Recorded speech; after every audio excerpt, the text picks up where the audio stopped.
Another method for measuring resistance is using the volt-ammeter method of resistance measurement. So it can be a relatively simple process. However, the resistance values is either very high, very low or very high. The resistance of the meters themselves can affect the accuracy of your results. So we use what's called long shunt or short shunt method of connection, depending on where we connect the voltmeter here. So I've got a 10k resistor we're just experimenting with, and we're going to measure the current through that circuit depending on where we connect the voltmeter. So if we've got low values of resistance, we usually use the short shunt connection, and the high values of resistance using the long shunt connection.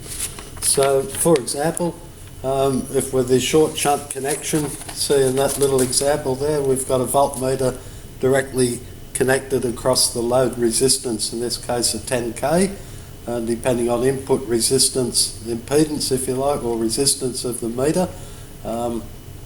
In this case that's 10k ohms, will depend on the current being drawn through the circuit, so it can affect the true value and the apparent value of calculation.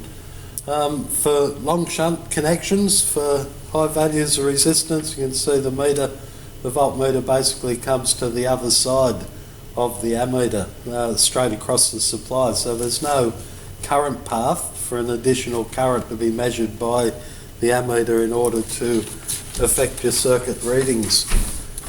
So yeah, you can just see by this little experiment here, when I turn the supply on, the voltmeter over here is indicating 15 volts just there, and the ammeter here has been scaled. It's on a range that full scale deflection is 5 milliamps, so it's measuring 2 milliamps there of the current through the circuit with the voltmeter connected straight across the load. So if I move that connection to be found across the supply before the ammeter, not after the ammeter, you can see a slight difference in current being drawn. So the current now drops in the circuit to 1.5 milliamps. So that's going to affect our true and apparent values of resistance. So yeah, that's just a brief demonstration, and simple to see how which side of the ammeter you connect your voltmeter can affect your circuit current, and will certainly affect R equals V on I.